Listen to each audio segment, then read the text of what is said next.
नमस्कार, हमारे IGNOU audio books channel पर आपका स्वागत है। इंदिरा गांधी राष्ट्रीय मुक्त विश्वविद्यालय, school of performing and visual arts SOPVA, bachelor of performing arts Hindustani music measures BPF, semester 3, BHMCT 105 हिंदुस्तानी संगीत की गान विधाएं, वाद्यों और परंपराओं का अध्ययन। खंड 1 प्राचीन संगीत की अवधारणाएं। इकाई 2 वाग्गेयकारों के गुण। 2. एक भूमिका। गायन संगीत के दो महत्वपूर्ण अवयव हैं, शब्द एवं स्वर।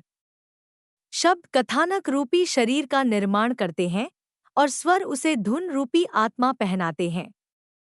भावों की अभिव्यक्ति के लिए यूं तो संगीत, जिसका निर्माण स्वरों से होता है, वह अकेला भी पर्याप्त समर्थ है। लेकिन उसके साथ जब उसी भाव को प्रकट करने वाले या उसी रस को पोषित करने वाले शब्द मिलते हैं, तो उस रचना का प्रभाव द्विगुण हो जाता है।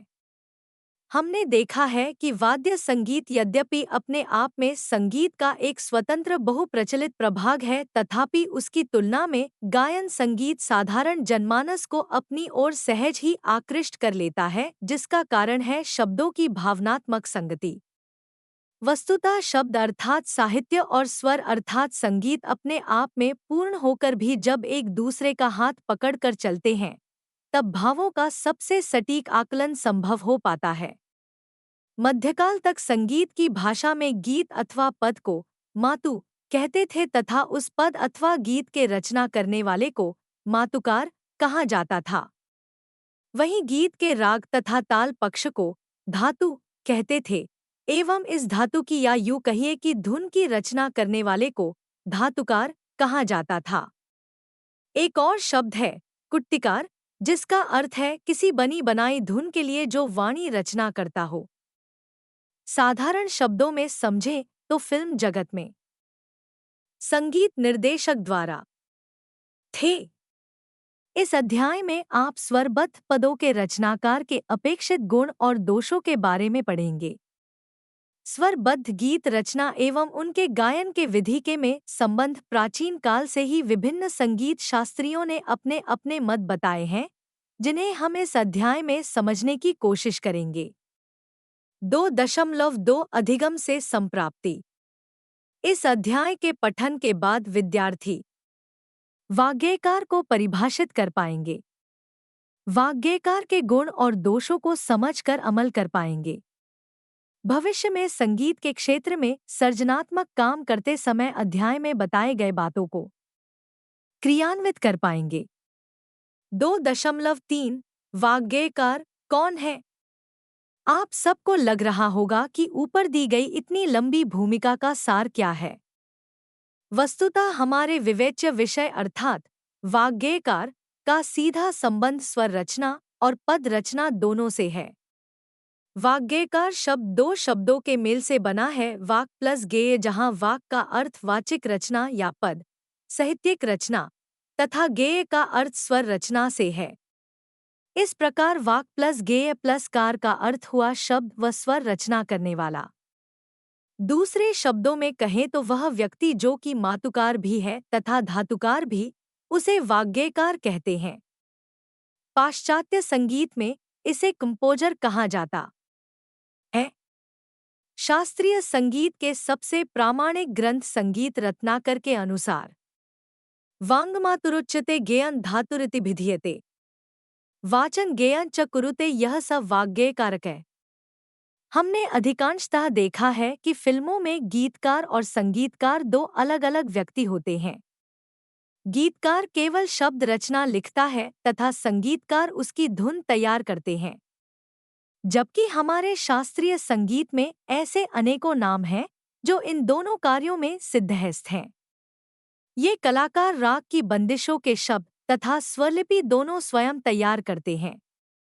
ऐसे महानुभावों में कुछ अग्रगण्य नाम हैं: उस्ताद नियामत खां, सदारंग, मियां अचपल, तानरस खां, उस्ताद मम्मन खां, आचार्य विष्णु दिगंबर पलुस्कर, उस्ताद बड़े गुलाम अली खां, सबरंग, पंडित ओंकारनाथ ठाकुर, पंडित रतनजनकर, सुजान, पंडित विष्णु नारायण भातखंडे, चतुर, भूपत खां साहब, मनरंग, जगन्नाथ बुआ पुरोहित, गुणिदास, पंडित प्रदीप कुमार दीक्षित, भावरंग, उस्ताद अमान अली खां साहब, अमर, पंडित रामाश्रय झा, रामरंग, उस्ताद अमीर खां, सुरंग आदि।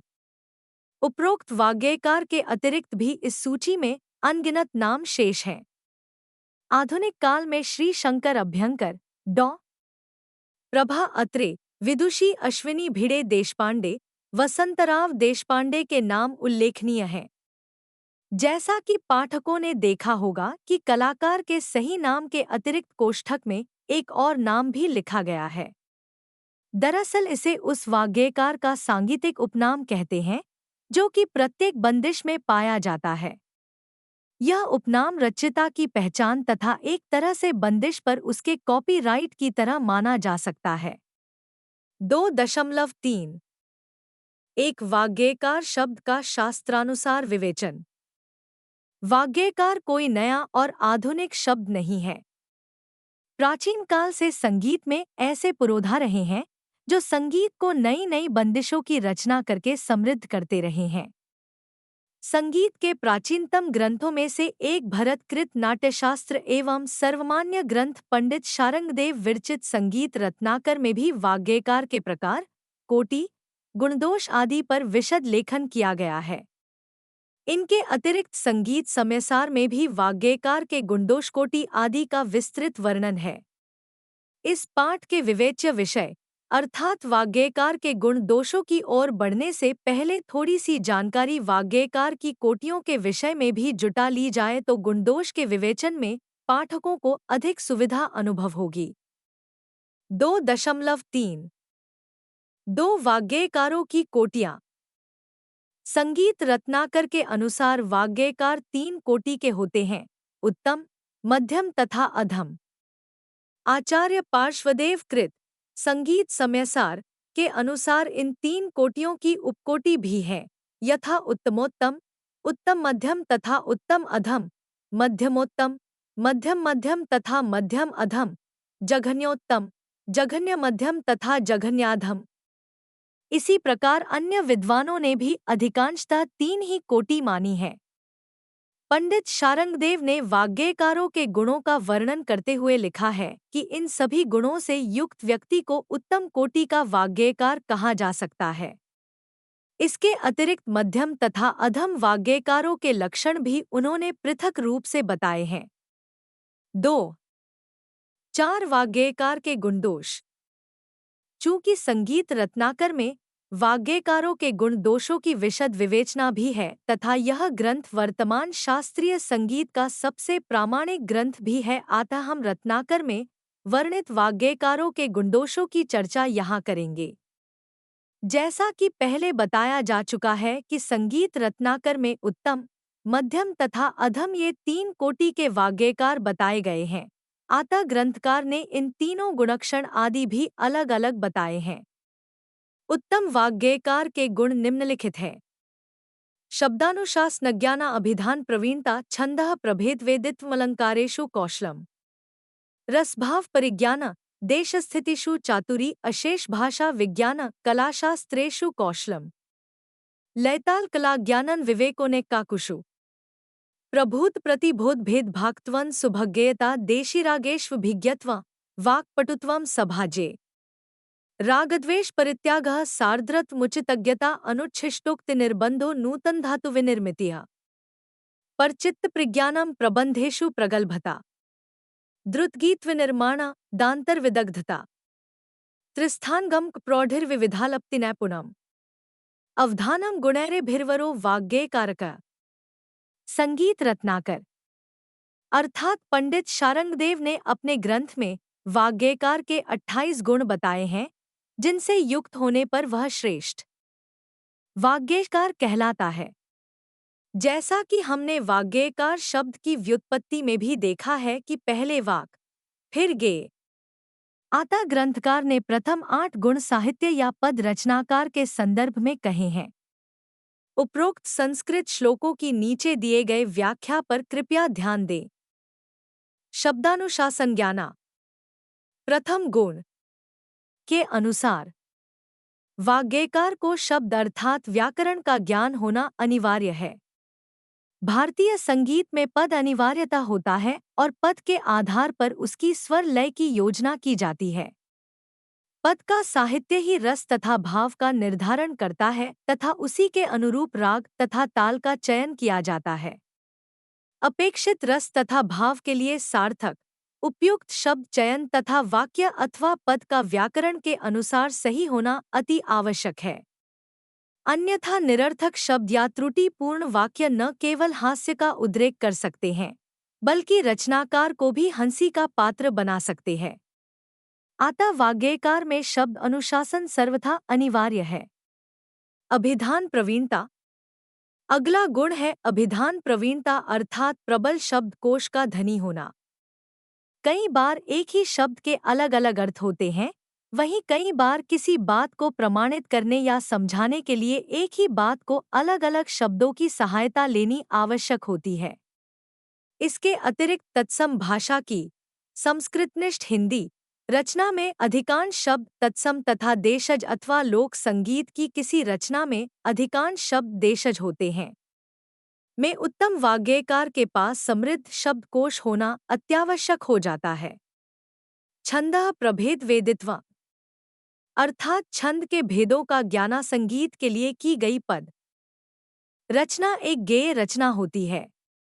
यहाँ गद्यांश काम नहीं आता क्योंकि वह पाठ्य होता है।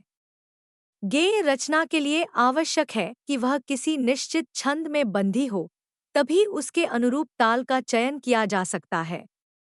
उदाहरण के लिए रामचरितमानस पूरी गेय रचना है, किंतु उसके प्रत्येक पद पर लिखे छंद जैसे चौपाई, सोरठ, दोहा आदि से ही उसकी धुन अथवा ताल पक्ष निश्चित किया जाता है। वहीं यह भी आवश्यक है कि किसी पद की प्रथम पंक्ति में जो छंद आरंभ हो जाए वही अंत तक रहे। ऐसा न होने पर स्वर रचनाकार के लिए बार बार ताल बदलना असंभव हो जाएगा और रचना गेय होते हुए भी गाई न जा सकेगी। इसे और सरल रूप में समझना हो तो ऐसे समझा जा सकता है। चौपाई सिय राम मैं सब जग जानी, करहु प्रणाम जोरी जुग पानी।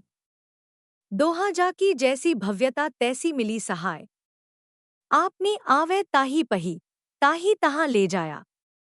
छंद कनक कोट विचित्र मणिकृत सुधराय तना घना, चौ हट हट सुभट्टा वीथी चारुपुर बहु विधि बना गज बाजी खच्चर निकर पच्चर रथ बरूथन ही को गने, बहुरूप निसिचर जूत अतिबल सेन बरनत नहीं बने। उपर्युक्त तीनों रचनाएं गेय हैं, किंतु इनके छंद भिन्न भिन्न होने के कारण ताल प्रयोग भिन्न भिन्न होगा। साथ ही इसे रचनाकार की सजगता कहेंगे कि उपलिखित प्रत्येक रचना में छंद आदि से अंत तक छंद की मर्यादा का निर्वहन किया गया है। अलंकारेषु कौशलन। अब आप जानते हैं अलंकार का अर्थ है आभूषण। यहाँ भाषा के संदर्भ में जिस अलंकार की बात की गई है उसे आप हिंदी व्याकरण में पढ़ चुके हैं। याद दिला दूं कि भाषा में सौंदर्य की वृद्धि करने के लिए जिस माध्यम का प्रयोग किया जाता है उसे अलंकार कहते हैं। अनुप्रास, यमक, रूपक आदि अलंकार साधारण भाषा को भी लालित्य प्रदान कर उसे समृद्ध, सुंदर तथा आकर्षक बना देते हैं। यदि पद की भाषा अलंकारहीन होगी तो वह वक्तव्य या संभाषण प्रतीत होगी। उसे कविता बनाने के लिए अलंकारों द्वारा उसका श्रृंगार किया जाना आवश्यक है और अलंकारों के सम्यक प्रयोग के लिए वाग्गेयकार को उनका ज्ञान होना भी परम आवश्यक है। उदाहरण के लिए यदि किसी के सौंदर्य की चर्चा हो रही हो तो अलंकार विहीन साधारण भाषा में हम कहेंगे कि स्त्री सुंदर है और उत्तम लक्षणों से युक्त है। अब इसी वाक्य को यदि एक विद्वान साहित्यकार कहेगा तो वह उसे भांति भांति के निम्नांकित अलंकारों से सजाते हुए इस प्रकार कहेगा, यथा सुंदर, सुशील, सुघड़, सुन्यनी स्त्री है, सवर्ण की पुनरावृत्ति के कारण अनुप्रास अलंकार हुआ।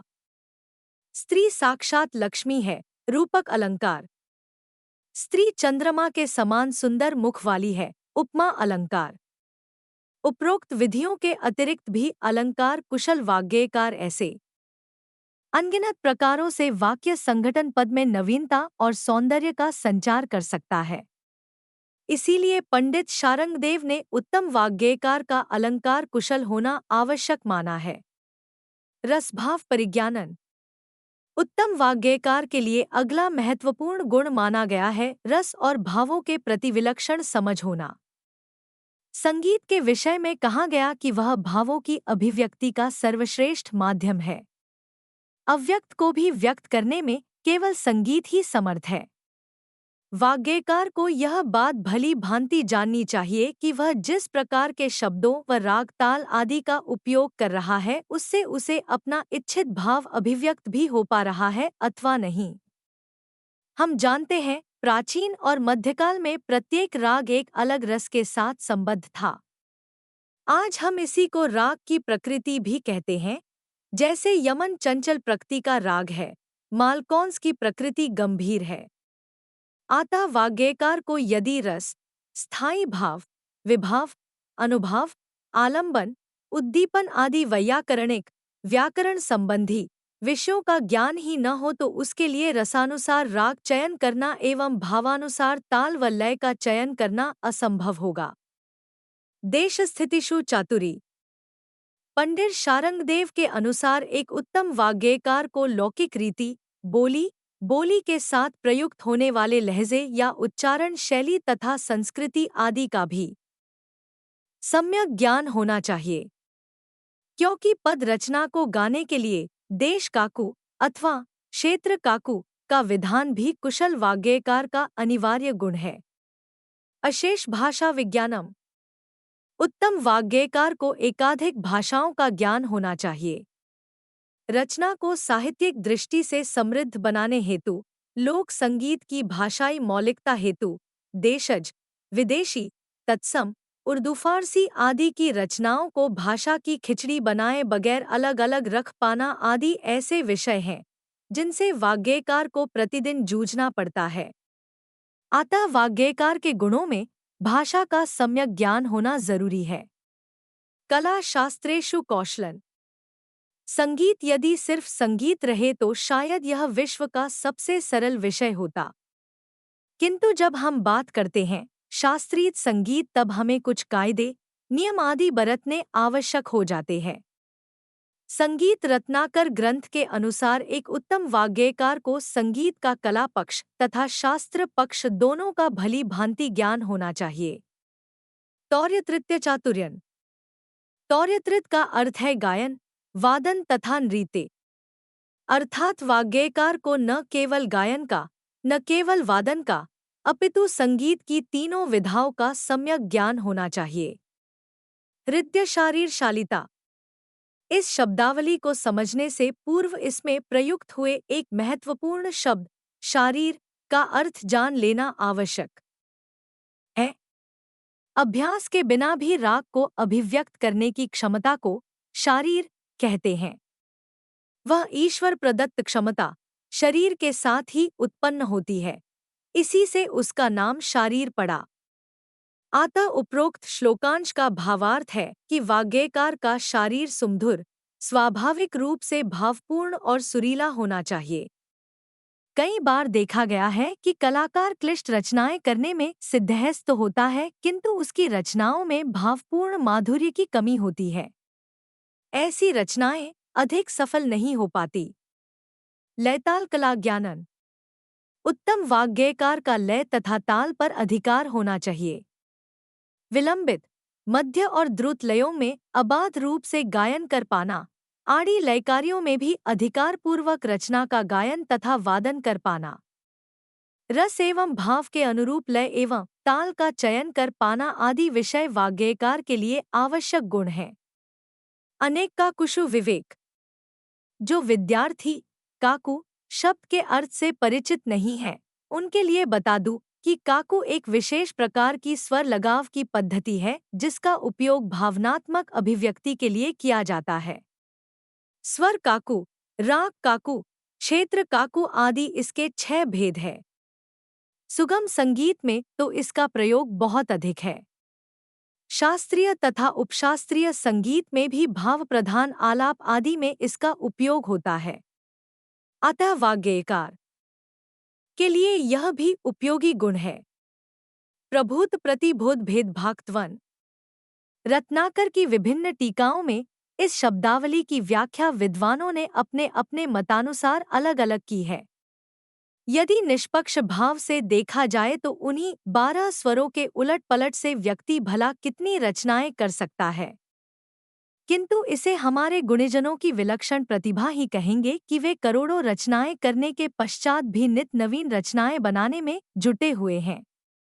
ऐसी नवीन रचनाओं के लिए केवल घंटों बैठकर सोचना ही पर्याप्त नहीं होता, ईश्वर कृपा से नवीन विचार, नई उपज का प्रकट होना भी एक महत्वपूर्ण बात होती है।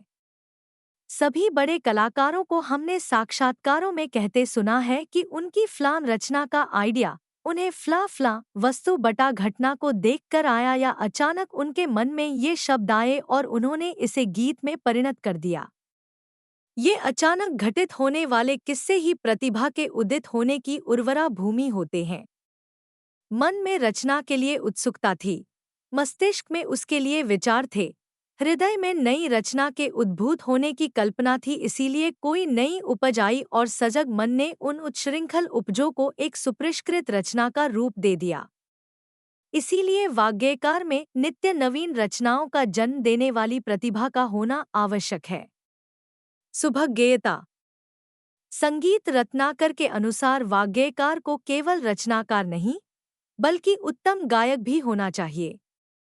अष्टांग गायकी का ज्ञाता, मन में आई हुई अथवा स्वनिर्मित किसी भी रचना के सूक्ष्म अवयवों को भली प्रकार गाकर प्रदर्शित करने की क्षमता एक उत्तम वाग्गेयकार का गुण है। देशिरागेष्वभिज्ञत्व। पाठक विद्यार्थी जानते हैं कि संगीत रत्नाकर में मार्गी एवं देशी ऐसे दो प्रकार के रागों का वर्णन है। मार्गी राग तथा मार्गी संगीत का सीधा संबंध ईश्वर दर्शन अथवा मोक्ष प्राप्ति से है, जबकि लोक रंजन के लिए जिस संगीत तथा जिन रागों का उपयोग होता है वे देशी संगीत तथा तदनुसार देशी राग कहलाते हैं।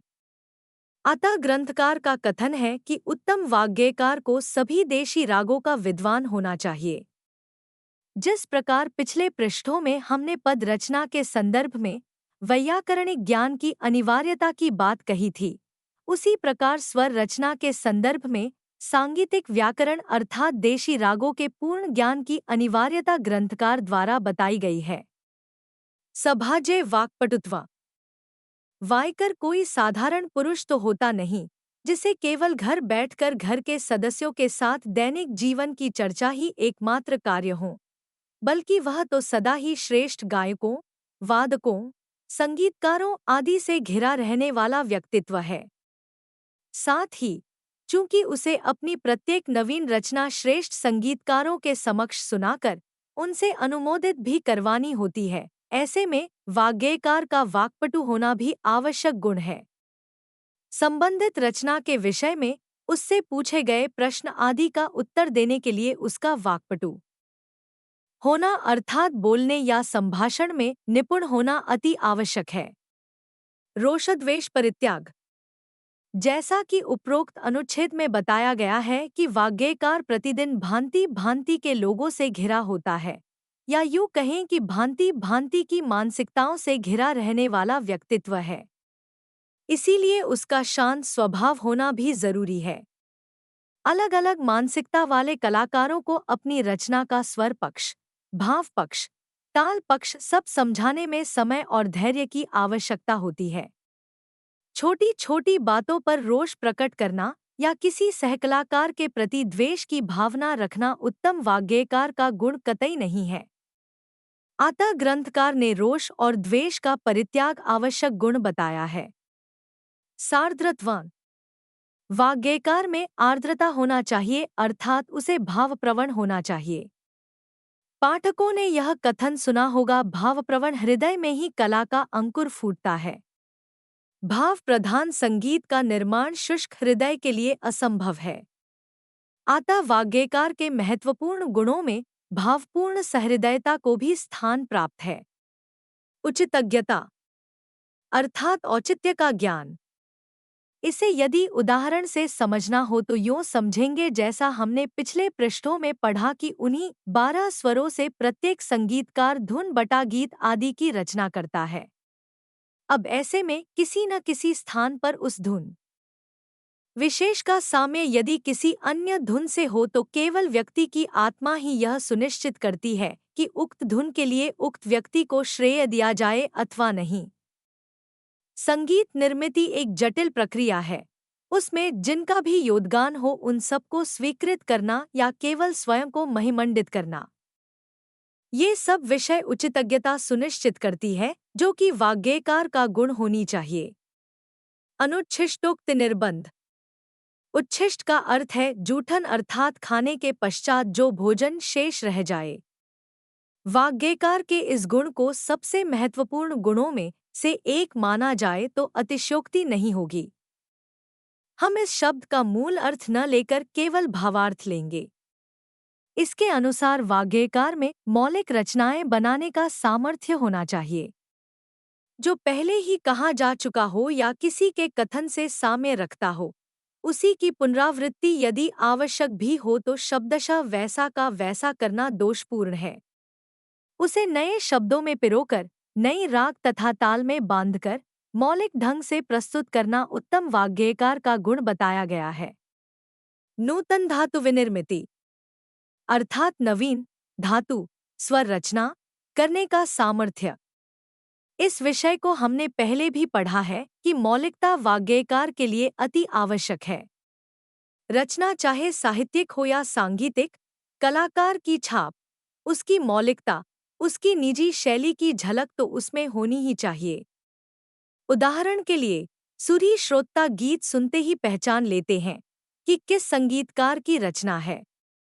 इसी तरह शास्त्रीय संगीत में बहुत से कलाकार एक ही घराने के होने पर उनकी गायकी अपनी निजी विशेषताओं के कारण अलग पहचानी जाती है।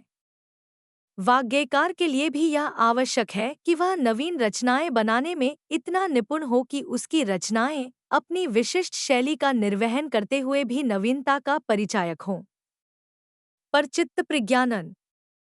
वाग्गेयकार को यह ध्यान में रखना होता है कि वह किस तरह के श्रोता या दर्शकों के लिए रचना कर रहा है, तभी वह रचना अधिक जनसमूह तक पहुंच पाती है। पर प्लस चित्त प्लस परिज्ञानम अर्थात दूसरे मन की था जानकारी होना। समय, परिस्थिति, श्रोताओं के आयु वर्ग आदि को ध्यान में रखकर रचना बनाने का गुण उत्तम वाग्गेयकार में होना आवश्यक है। प्रबंधेषु प्रगल्भता। जो पाठक विद्यार्थी प्रबंध शब्द से अनभिज्ञ हैं, उनके लिए बता दो कि प्रबंध प्राचीन काल के निबद्ध गान की एक गेय विधा थी। आज के संदर्भ में बात की जाए तो उसका स्थान ख्याल, ध्रुपद और ठुमरी आदि ने ले लिया है। अतः इस शब्दावली का अर्थ इस प्रकार लिया जा सकता है कि वाग्गेयकार को संगीत में गाए जाने वाले गेय विधाओं के नियमों का ज्ञान हो। आज के संदर्भ में भी हमने देखा है कि उत्तम वाग्गेयकार वही है जिसे शास्त्रीय संगीत का सम्यक ज्ञान हो। द्रुत गीत विनिर्माण अर्थात जिसमें जल्दी गीत रचना करने की क्षमता हो। यद्यपि यह भी सत्य है कि गीत रचना कोई ऐसी ऑटोमेटिक प्रणाली नहीं कि बस बैठे और गीत बन गया। किसी गीत की धुन की उपज सूझने के लिए वाग्गेयकार को कई कई दिन प्रतीक्षा करनी पड़ती है। किंतु फिर भी दौड़ते समय के साथ दौड़ना हमारी विवशता भी है और समझ भी। अतः ग्रंथकार का मत है जल्दी गीत निर्माण करना वाग्गेयकार का एक महत्वपूर्ण गुण है। पदांतर विदग्धता से है। संगीत रत्नाकर के टीकाकार कल्लिनाथ के अनुसार पदांतर का अर्थ अनेक प्रबंध भेदों की छाया के अनुकरण में गीत रचना की कुशलता प्रबंध भेद के निर्माण की निपुणता से लेते हैं। त्रिस्थान गमक प्रौढ़ी। कुछ विद्वान इसका अर्थ पदांतर नामक तीनों सप्तकों में गमक का प्रौढ़ता पूर्वक अर्थात प्रवीणता पूर्वक प्रयोग कर सकने को संगीत रत्नाकर के अनुसार आवश्यक माना गया है। जैसा हमने पहले भी देखा है कि पंडित शारंगदेव के अनुसार वाग्गेयकार को कुशल गायक होना चाहिए, उसी श्रृंखला में अब कहा गया है कि 3 सप्तकों में कुशलतापूर्वक गमक कह सकने की क्षमता उसमें होनी चाहिए। विविधालप्ति नैपुणन। उपर्युक्त अनुच्छेदों में जहां हमने पढ़ा कि उत्तम वाग्गेयकार को प्रबंध में निष्णात होना चाहिए, वहीं अब कहा गया है कि उसे अनिबद्ध गान अर्थात विविध रागालप्ति, रूपकालप्ति आदि में भी निपुण होना चाहिए। संक्षेप में कहा जाए तो गायन के सभी अंगों का सम्यक ज्ञान होना उत्तम वाग्गेयकार का लक्षण है। अवधानन। अवधान का अर्थ है एकाग्रता। संगीतज्ञ चाहे गायक, वादक, नर्तक या वाग्गेयकार कुछ भी हो, उसके लिए एकाग्रता परम आवश्यक गुण है। प्रदर्शन कला पूरी तरह पूर्व नियोजित तो होती नहीं है। ऐसे में किसी एक भाव दशा में जब तक एकाग्र होकर न सोचा जाए तब तक उस विषय की गहराई तक पहुंच पाना संभव नहीं होता। अतः वाग्गेयकार के लिए एकाग्रता अर्थात अवधान आवश्यक गुण है। उपरोक्त गुणों के अतिरिक्त पंडित शारंगदेव ने मध्यम तथा अधम वाग्गेयकारों के लक्षण भी बताए हैं, किंतु उन्होंने स्पष्टतः वाग्गेयकारों के दोष नहीं लिखे हैं। यद्यपि अधम वाग्गेयकार के लक्षण यदि ध्यानपूर्वक देखा जाए तो वे अवगुण बटा दोष ही प्रतीत होते हैं। इसके अतिरिक्त यदि हम उपरोक्त वर्णित गुणों को विपरीत कर देंगे तो वे वाग्गेयकार के दोष कहलाएंगे। 2.5 आचार्य पार्श्वदेव द्वारा वर्णित वाग्गेयकार के दोष। आचार्य पार्श्वदेव कृत संगीत समयसार में वाग्गेयकारों के दोष इस प्रकार बताए गए हैं। ग्राम्योक्तिर्पशब्दश्च तद्वद प्रस्तुतस्तुतिया। गमके च पदे जाड्य प्रबंध ज्ञानहीनता। रसानुरूपरागाणामज्ञत्वं विदग्धता क्रियानिर्वणाज्ञत्वं मंदशारीरता तथा माने न्यूनाधिकाज्ञत्व रीतिभंगस्था पुनः छाया परिच्युतिस्तद्वद् गान चासमय तथा अश्राव्यन लक्षणं त्यक्त्वा धातुमातु करोति यह दोषैरितैरुपेतो यो निंदवाग्गेयकारः। सूढक्रमवशादेशा तारतम्यमिहोच्यते। ग्रंथकार के अनुसार ग्राम्योक्ति, ग्रामीण जनभाषा की उक्ति अथवा अशुद्ध शब्दों का प्रयोग करना, अनावश्यक का प्रस्तुतिकरण, गमक, पद रचना तथा प्रबंध, गायन शैली के ज्ञान से रहित होना वाग्गेयकार के दोष माने जाते हैं। वर्तमान काल में प्रबंध ज्ञान की अपेक्षा इसे समसामयिक गायन शैलियों के ज्ञान से रहित ऐसा समझा जा सकता है। समसामयिक गायन शैलियों में ध्रुपद, ख्याल, ठुमरी, गीत, भजन आदि को लिया जा सकता है। जिस प्रकार शारंगदेव ने रस तथा भाव के ज्ञान को वाग्गेयकार का दोष माना है, उसी प्रकार उसके विपरीतार्थक शब्द लिखकर आचार्य पार्श्वदेव ने उसे दोषों में स्थान दिया है। उन्होंने लिखा है, रस तथा भाव के अनुरूप रागों के चयन में असमर्थता अथवा रसानुरूप राग का अज्ञान, विदग्धता अर्थात भाषा के सम्यक ज्ञान का अभाव, क्रिया के निर्वाह में अज्ञान अर्थात हाथ में लिए कार्य को संपन्न करने में अशक्यता, ये सब वाग्गेयकार के दोष हैं। अगला बिंदु जो आचार्य पार्श्वदेव ने जो लिखा है वह है वाग्गेयकार का मंद शारीर का होना। रत्नाकर की टीका में आचार्य कल्लनाथ ने शारीर शब्द का अर्थ लिखा है, अभ्यास के बिना भी राग को अभिव्यक्त करने की शक्यता को शारीर कहते हैं। ऐसे में पार्श्वदेव लिखित मंदशारीरता का अर्थ भी इस प्रकार लगाया जा सकता है कि अभ्यास के बिना राग स्वरूप को व्यक्त कर पाने की क्षमता का अभाव होना वाग्गेयकार के अनेक दोषों में एक है। आगे उन्होंने कहा है कि कालमान, जिसका संबंध ताल तथा लय से है, उनके न्यून अथवा अधिकत्व का अज्ञान, रीति भंग अर्थात पारंपरिक राग निर्वहन की शैली अथवा रीति से भटकना, राग छाया से विलग होना तथा राग के गायन वादन के समय सिद्धांत का पालन न करते हुए असमय राग गाना, अश्राव्य का शाब्दिक अर्थ हुआ जिसे सुना न जा सके, अर्थात जिसकी वाणी मधुर और प्रस्तुतिकरण रम्य न हो, लक्षणों का ध्यान न रखते हुए धातु और मातु अर्थात गेय और पद की रचना करना, ये सब वाग्गेयकार के दोष हैं जो सर्वथा त्याज्य हैं। 2.6 पाठ का सार। हम जब भी कोई बंदिश गाते हैं, अधिकांशतः उसकी अंतिम पंक्ति में एक नाम ऐसा अवश्य आ ही जाता है जो हमें उस बंदिश के रचनाकार की याद दिलाता हो। शास्त्रीय संगीत में बंदिश के शब्द और उसकी धुन अक्सर एक ही व्यक्ति बनाया करता है। इसका एक कारण तो यह है इन बंदिशों में राग नियम का पालन किया जाना अत्यावश्यक होता है। दूसरा कारण यह है कि पद रचना के नाम पर 4 अथवा 5 पंक्तियां ही होती हैं, जिनका साहित्यिक महत्व कम होता है और केवल राग विस्तार के लिए ही ली जाती हैं, अतः उन्हें वाग्गेयकार अपने हिसाब से ही लिख लेते हैं। ऐसी स्थिति में यह कार्य लग तो सरल रहा है, किंतु उत्तम वाग्गेयकार होने के लिए भी कोई अर्हता चाहिए। अतः इसके पीछे गहन अध्ययन करके विद्वानों ने कुछ गुण तथा दोषों का वर्णन अपने ग्रंथों में किया है, जिनका पालन करके तथा जिन दोषों का वर्जन करके एक वाग्गेयकार उत्तम अथवा अधम कहला सकता है। उपरोक्त सभी गुण तथा दोष वाग्गेयकार को भली भांति ज्ञात होने चाहिए, तभी उत्तम कोटि की रचनाओं से देश और विदेशों में ख्याति प्राप्त कर तथा संगीत जगत को समृद्ध कर सकता है। यह भी देखें, भारतीय शास्त्रीय संगीत में अधिकांश वाग्गेयकार अपनी छाप या पहचान के लिए अपना एक सांगीतिक उपनाम रखते हैं, जो छोटे ख्याल की बंदिश की अंतिम पंक्ति में आता है। यथा उस्ताद बड़े गुलाम अली खां द्वारा बनाई गई राग शुद्ध सारंग के द्रुत ख्याल की एक बंदिश के अंतरे में, तुम ही जानत हमरे मन की बात, सबरंग कैसे कटे बरखा ऋतु के दिनवा। इसमें सबरंग उस्ताद बड़े गुलाम अली खां का उपनाम है, जिसे उन्होंने बंदिश में चतुरता से पिरो दिया है। एक अन्य उदाहरण देखिए जिसमें वाग्गेयकार का उपनाम प्रथम पंक्ति में ही दिखता है। साची कहत है, अदारंग यह नदी नाव संजोग कौन किसी के आवे, जावे दाना पानी किस्मत लावे, यही कहत सब लोग। धन्यवाद। मिलते हैं अगले वीडियो में अगले पाठ के साथ।